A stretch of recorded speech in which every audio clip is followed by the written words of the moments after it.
ఒలింపిక్స్లో gold medal సంపాదించిన అమ్మాయి ఆ యూనివర్సిటీ స్టూడెంట్ సాదాసీదాగా వచ్చి కలిసింది.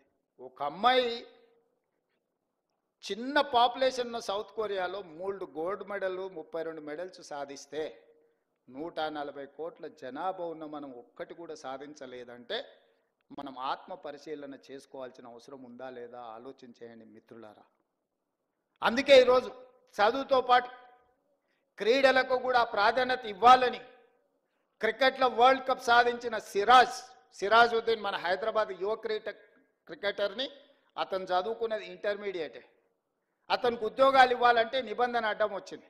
క్యాబినెట్లో పెట్టి నిబంధనను సవరించి గ్రూప్ 1 డిఎస్పీ జాబ్ సిరాజుద్దీన్కి ఇచ్చిన నేను.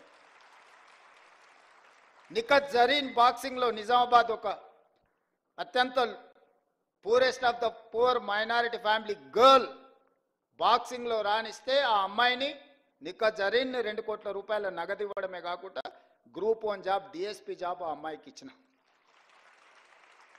దీప్తి అని పారా ఒలింపిక్స్లో కాంస్య పథకం సాధించింది వరంగల్ అమ్మాయి. ఆ అమ్మాయికి గ్రూప్ 2 జాబ్ ఇవ్వడమే కాకుండా వరంగల్లో ఇల్లు ప్లాట్ ఇవ్వడమే కాకుండా 25 లక్షల రూపాయల క్యాష్ రివార్డు కూడా ఇచ్చిన. ఇవన్నీ కూడా నేను ఎందుకు మీతో పంచుకుంటున్నా అంటే చదువుతో పాటు క్రీడలలో రాణించాలి. క్రీడలు దేశం యొక్క ప్రతిష్టను పెంపొందిస్తాయి. మొన్న నేను ప్రధానమంత్రి గారిని కలిసినప్పుడు 2036లో ఒలింపిక్స్ క్రీడల్ని ఈ దేశంలో నిర్వహించాలని మనోళ్ళు బిడ్డింగ్ చేస్తున్నారు. ఈ దేశంలో అత్యధికంగా క్రీడలకు సంబంధించిన వసతులు తెలంగాణ రాష్ట్రంలో హైదరాబాద్లో ఉన్నాయి. 20 ఏళ్ల కింద మనము నేషనల్ మిలిటరీ గేమ్స్ కండక్ట్ చేసినాం, ఏషియన్ గేమ్స్ కండక్ట్ చేసినాం. గొప్ప గొప్ప క్రీడల్ని మన హైదరాబాద్ నగరంలో మనం నిర్వహించినాం. కానీ 20 ఏళ్ళు అవి పెళ్లిళ్లకు పేరంటాలకు ఫంక్షన్ హాల్స్గా మారిపోయినాయి. నిజంగా బాధతోని కూడుకున్న విషయం. అందుకే నేను వస్తానే సింగిల్ ఆర్డర్ ఇచ్చిన, స్పోర్ట్స్కు తప్ప గేమ్స్కు తప్ప అవి ఎవరికి ఇవ్వద్దు. ఎవడున్నా ముఖ్యమంత్రి ఇంట్లో శుభకార్యం ఉన్నా అవి మాత్రం ఇవ్వడానికి వీల్లేదని ఒక ఆర్డర్ ఇచ్చి వాటిని అన్నిటిని రివైవ్ చేసి రిపేర్స్ చేసి ట్రై నేషనల్ ఫుట్బాల్ ఛాంపియన్షిప్ నుంచి రెగ్యులర్గా క్రీడల్ని అక్కడ నిర్వహించే కార్యక్రమాన్ని ఇచ్చిన. ఇవాళ అవన్నిటిని కూడా స్పోర్ట్స్ యూనివర్సిటీకి మనం ఈరోజు డెడికేట్ చేస్తున్నాం. రేపు భవిష్యత్తులో మీరందరూ, ఎందుకంటే మీ స్కూల్లో మీ కాలేజీలో మీ ప్రాంతంలో మట్టిలో మాణిక్యాలను వెలికి తీసి క్రీడాకారులను తయారు చేసే బాధ్యత మీ అందరి మీద ఉన్నది మిత్రులారా.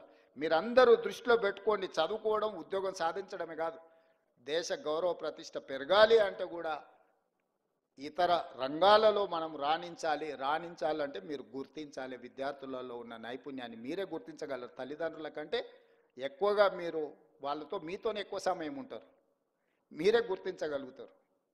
మీరందరూ ఆ దిశగా ఆలోచన చేయండి. ఆ దిశగా మనందరం ప్రయాణం చేద్దాం, మనందరం కలిసి పనిచేద్దాం. కొన్ని సమస్యలు ఉండొచ్చు, కానీ సమస్యల మీద చర్చించుకుంటూ సమస్యలు పరిష్కారం కాలేదు కాబట్టి ప్రభుత్వానికి సహకరించమని ప్రభుత్వ ఉద్యోగులు ఎవరన్నా అనుకుంటే ఇంకా మన పరిస్థితులు దిగజారిపోయి నెల నెలా జీతభత్యాలు ఇచ్చుకోలేని